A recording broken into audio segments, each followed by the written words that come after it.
And just like that, I became a book club host. Hi, and welcome back to the One More Book podcast. And this is a video where I get to talk about the books that I read together with my book club. My book club is called the One More Book Club, and it's a physical book club based here in Germany, in Hamburg. And we started it in March of this year, March of 2025. So far we are about 12 members. Some are not so regular, but we have, I would say, between 8 and 10 regular members who attend the meetings. We read a book once every 6 weeks, and we try and meet every 6 weeks to discuss the books. We usually take breaks, like in summer, we took a summer break, then we read 2 books. Now we are on a winter break and we are reading 2 books. So these are the books that we have read. Hope that you enjoy this video. Don't forget to like, comment, subscribe. Let me know if you're in a book club, what books you've read in your book club, which books have you read together with your book club members. Are you a host? Just let me know. Share with me. I'm always looking for recommendations, encouragement, and of course, at the end of the video, I'll share some of the lessons that I've learned as a book club host in the last few months. So let's start. I don't have I won't go in any like particular order. I just pick what's in here. And the way in which we choose books, we usually have every member gets an opportunity to choose a book, and then we like do like a raffle to see which books is being read next. And I am hoping that next year we'll have more but I'll talk about that at the end of the video. So one of the books that we read and loved is One Day Everyone Will Have Always Been Against This by Omar El Akkad. And Omar El Akkad is I believe he's Egyptian, of Egyptian descent, but he lives in the US. His family moved to Canada and then to the US, and he is a reporter. He has a he's well known, he's well renowned in his work. He's written very, very, very interesting and exhilarating and informative articles, and of course books too. So this is his nonfiction book, and this is, I would say, is an urgent and a very necessary reckoning about what it means to live in the West today. The title of the book comes from I think it was an article that he wrote, and the title of the article went viral, so they decided to take it as the title of this book that he had been working on. And this is a very powerful book that chronicles the author's painful realization of the lie that the West offers as freedom and justice for all. It's a lie, and he explains that very, very well. Emphasis is put on the genocide that is happening in Palestine, and of course he talks about all the other wars that the US, particularly the US, but also like just the Western countries have been involved in. I really enjoyed reading this book. We had a great discussion about it. Mr. Loverman by Bernardine Evaristo. This was a reread for me. I'd already read it before, so it was actually I enjoyed reading it again with my book club, and this is a beautiful exploration of Britain's older Caribbean community through the lens of Barry. And Barry is a 74-year-old Antiguan man. He's born in Antigua and bred before he moves, I think when he's around 16, to the UK, and he's now a flamboyant Hackney personality. He's a husband, a father, and a grandfather who, like, for the past 60 years has been in a secret relationship with his childhood friend and soulmate called Moritz. I love this book because, number one, because the main character is the character is much older. I love such books, but also it just explores so much. There's so many themes that are explored in this book. Of course, colonialism, racism, living as a Black person in the UK, Caribbean life, music, food, colorism, pursuing your life, second generation immigrants, third generation immigrants, of course, queerness, and yeah, there's a lot of culture. It's just a rich book full of different themes. I absolutely enjoyed it. And it's written like Barry is a very funny character. So you enjoy this book. It explores really heavy themes, but in a very funny way. Yeah, I really loved it. We all did. We all did. So this is Bad Indians Book Club. The Age of a Thousand, Reading at the Age of a Thousand Words by Patty Kravek. And this is our one of the books that we are reading over the winter break. I haven't read it yet. I need to start.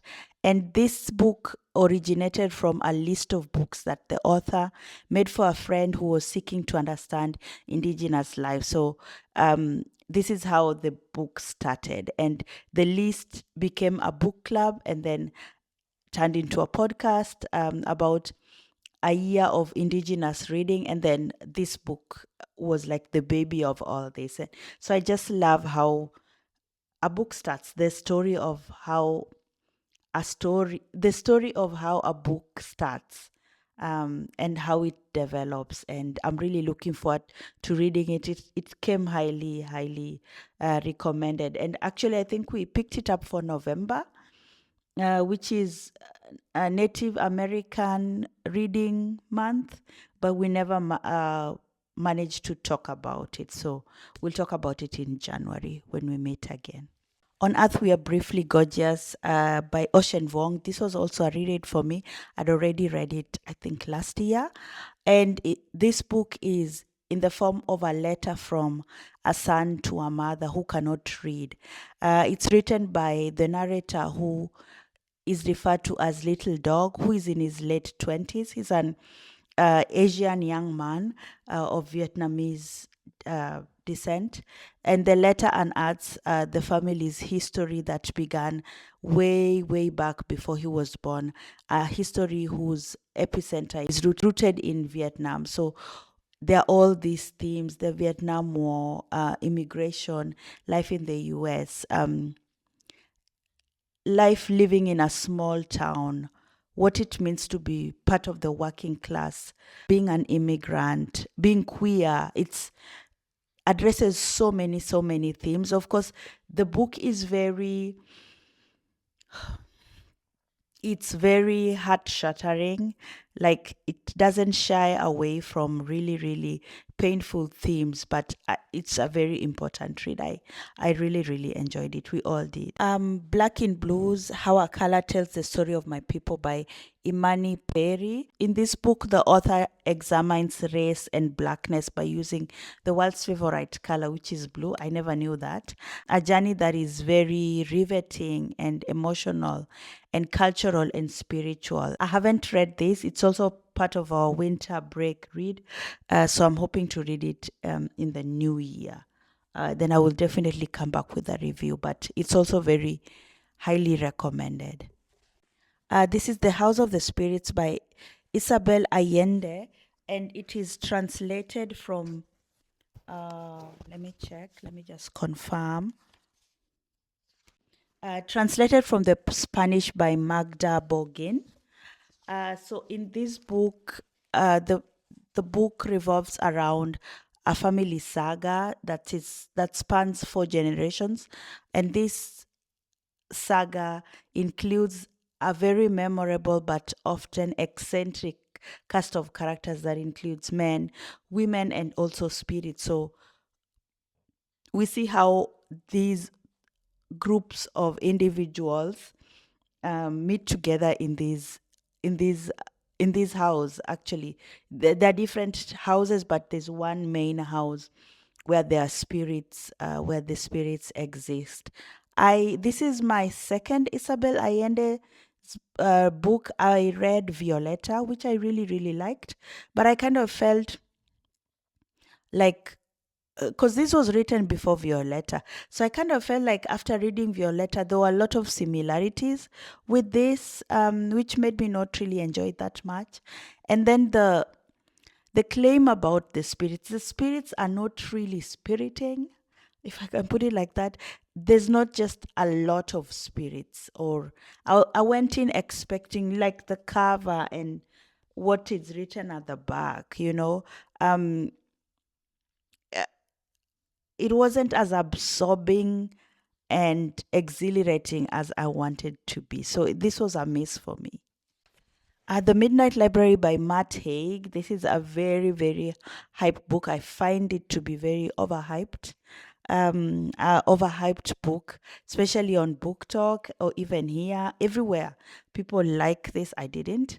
In this book, we follow Nora, whose life has been going from bad to worse. And then at the stroke of midnight on her last day on earth, she finds herself transported to this magical library where she's given the opportunity or the chance to undo her regrets and try each of the other lives that she might have lived. Um, just to see just to find out which one would have worked. So we follow her living, trying out all these different lives. Um, I felt disappointed. It didn't live up to the hype. Um, it was just flat. There was no big surprises. All these other lives were not even so much different from the kind of life she was leading. Um, of course, the book talks talks about goes into like themes of mental health, and of course also of um, people unaliving themselves. So you need trigger warning for this, but I just felt like it didn't go deep. It just didn't. It was very very too light, too light. The premise was promising, but I was the delivery. It was the delivery was just not up to the hype that was promised before. So yeah, didn't enjoy it. The Powder Necklace by Nana Ekwa Brew Hammond. This was also another pick. I didn't manage to read it, which I regret because it was part of our summer break read. So we had two books. I only managed to read one. This is a colorful debut novel of which follows a girl who is shuttled between physically and emotionally between parents and between countries, from England to Ghana and to the US. And so we see her trying to find out about herself and about her relationships with her parents and how these living in different areas affects her, and what kind of culture she takes in wherever she lives in. So that's that's what the book is about, and I will try and read it in 2026 because I have it and I should have read it. But I think the members had a good discussion, but I don't think it's that good. Yeah, it's just an okay book. It's not a book that stays with you, unfortunately. So yeah. The Bandit Queens by Parini Shroff. This I absolutely loved, and I recommended this book. It was I chose this book, so I'm very happy that everyone loved it. So this book, to me, can only be described as a Trojan horse of a novel, funny, thrilling, and unexpectedly profound. So when I picked up this book, I this was like a reread because I'd already read it before. The Bandit Queen is sold to us as a story about this self-made widow who is living in rural India, who is enjoying her newfound freedom after her husband's death. But behind the chaos in this book is a very sharp critique of patriarchy and the exploration of sisterhood, critique on injustice and the resilience of women coming together, friendship. And also, I loved how in all of this, suddenly we see the women in this story starting to seek the main character's assistance in her husband disposal services. I found the book to be a very a powerful book, a very unforgettable read, and a book that I would highly, highly recommend. It's kind of inspired by the story of Pulan. So Pulan was one of she's like the original bandit queen in India. She's actually like she existed in real, but of course her story was a bit more traumatic, um, and it's something that I would love to go and read more about. But I love how Parini Shroff brought the story, kind of retold Pulan's story, but in a very funny way, entertaining way. You found yourself laughing, but still remembering all the important themes that she was trying to put across. So, absolutely, I absolutely love this book. Those are the books that I read with my book club in 2025. And these are some of the lessons that I have learned in the past, I would say 9 months since I've been a book club host. Number one, your people will find you, or you will find your people. I just put out a call for anyone who wanted to join a physical book club after people kept on asking me and asking me and asking me. And people showed up, and they've been showing up every month, and we have a WhatsApp group, and people communicate, and it's just, I love it. I really do. And of course, starting is the most difficult part. That was like, I was like, will people actually join? But now everything is just going. Of course, I still have to put in time and effort and energy to communicate and plan and all that. But I just love how we've formed a community, and we take care of each other.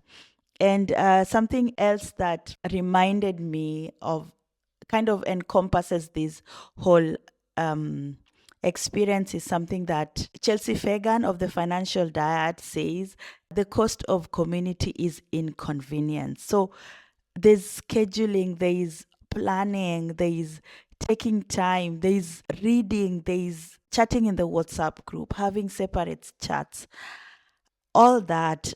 It's inconveniencing, but at the end of the day, the energy we need to put in, so that we can build community. So without it, community cannot exist. So it's just about putting in the time and the energy. And of course, it is very rewarding. We had our Christmas meeting, like a Christmas meetup at a Christmas market here in Hamburg, and it was wonderful. We talked, and we've just bonded. We are now a community, and we look out for each other, and everyone is just so grateful. They're just like, thank you for starting this. Thank you for the book club. Thank you for the book. And it makes me happy, because I needed it and they needed it, and we are all making this work. Another lesson that I think I'm taking into the new year is we need to just read more diversely. Looking at as we were making the choices, I was like, yeah, we've done a lot. We've read diversely, but I feel we need to do more. So I want us to read books by differently abled authors, by non-binary authors. We haven't read any book by a Caribbean author. So there's so much we need to add in, to make this actually diverse as we claim it to be. So that's something I'm going into the new year, going to recommend it and going to put it into action. Yeah, so hopefully I've inspired you to find your book club, find your group, find your people, or already, if you're already in a book club, keep it up and encourage other people to join, because for me, book clubs have really saved me. They've given me a new community. They've given me a space to talk about not just books, but also themes that arise in these books that I cannot just talk about with, I don't know, at work or with my family. So it's been really lovely. I've found new friends, and new friendships have been formed, and I enjoy it and I love it, and I'm so proud to be a book club host. Anyway, Hope you enjoyed the video. Don't forget to like, comment, and subscribe, and see you again in the next video. I'll recommend 2 other videos that you can watch, and see you again soon. Bye.